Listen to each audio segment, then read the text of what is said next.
பவளம் எங்கே விளைகிறது சொல்லும் வாங்கியே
பின்னாடி இருக்கிற இளைஞர்கள் எல்லாம் ஒரு முன்னாடி 2 லைனுக்கு வந்துருங்க.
அனைவருக்கும் வணக்கம். நான் பவளக்கொடி கும்மியாட்டத்தினுடைய ஆசிரியரும் இக்குழுனுடைய ஒருங்கிணைப்பாளரும் தலைவருமாகிய அம்மன் விஸ்வநாதன். நமது கொங்கு மண்ணினுடைய ஒரு பாரம்பரிய கலையான நம் தமிழ் மண்ணுக்கே உரித்தான ஒரு மண் சார்ந்த கலையான இந்த கும்மி கலையினை அழிவின் விளிம்பிலிருந்து மீட்டுருவாக்கம் செய்து இளைய தலைமுறைக்கு இதை கொண்டு போய் சேர்க்கின்ற முகமாக தமிழகம் மட்டுமல்லாமல் இந்தியாவினுடைய பல்வேறு பகுதிகளிலே ஆன்மீக நிகழ்ச்சிகளிலே, சமுதாயம் சார்ந்த நிகழ்ச்சிகளிலும், அரசு விழாக்களிலும் இதை ஒரு நிகழ்ச்சியாக செய்து கொண்டிருக்கின்றோம். இதுவரை கொங்கு மண்டலம் மட்டுமல்லாமல் தமிழகத்தின் பல்வேறு பகுதிகளிலே 145 குழுக்களுக்கு பயிற்சி கொடுத்து சற்றேறக்குறைய 10,000க்கும் மேற்பட்ட குழந்தைகளுக்கும், பெண்களுக்கும், ஆண்களுக்கும் இந்த நல்லதொரு கலையை நாங்கள் கற்றுக் கொடுத்து கொண்டிருக்கின்றோம்.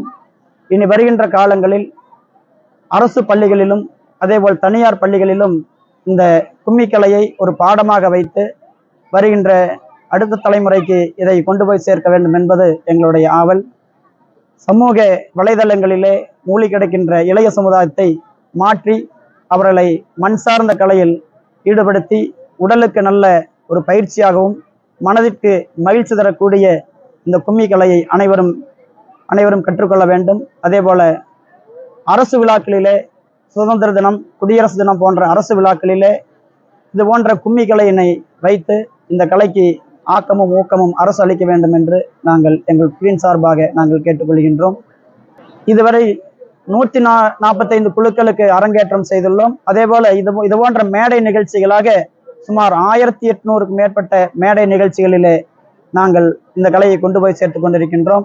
தமிழகம் மட்டுமல்லாமல் கர்நாடக மாநிலம் பெங்களூருவில் நமது தமிழகத்தை சார்ந்தவர்களும் கொங்கு பதியை சார்ந்த அங்கே இருக்கின்றார்கள். அவர்களும் இந்த கலையை கற்றுக்கொள்ள வேண்டும் என்று ஆவல் தெரிவித்து அங்கே 5 குழுக்களுக்கு பயிற்சி கொடுத்து சற்று ஏறக்குறைய 300க்கும் மேற்பட்டோருக்கு பெங்களூரிலும் கூட நாங்கள் பயிற்சி கொடுத்திருக்கின்றோம். சென்ற வாரம் அங்கே ராம்மூர்த்தி நகரில் அரங்கேற்றம் நடைபெற்றது. அதே போல அண்டை மாநிலமான நம் கேரள மாநிலத்திலேயும் கூட நமது தமிழகத்தை சார்ந்தவர்கள் அட்டப்பாடி பகுதியில் விவசாய தொழில் காரணமாக அங்கிருக்கின்றார்கள். அவர்களுக்கும் இந்த கலையை நாங்கள் கொண்டு போய் சேர்த்துள்ளோம். உடல் ஆரோக்கியத்திற்கு அதே போல இந்த கும்மிக்கலையானது உடலுக்கு நல்ல ஒரு உடற்பயிற்சியாகவும், மனதிற்கு நல்ல ஒரு மகிழ்ச்சியாகவும், ஒரு ஆரோக்கியமாகவும் இந்த கும்மிக்கலையில சேர்ந்து அனைவரோடு இணைந்து ஆடுகின்ற பொழுது அனைவருக்குள்ளே ஒரு ஒற்றுமை உணர்வு ஏற்படுகின்றது. அதே போல குழந்தைகளுக்கெல்லாம், படிக்கின்ற குழந்தைகளுக்கெல்லாம் நல்லதொரு ஞாபக சக்தியாக இந்த கும்மிக்கலை இருக்கின்றது.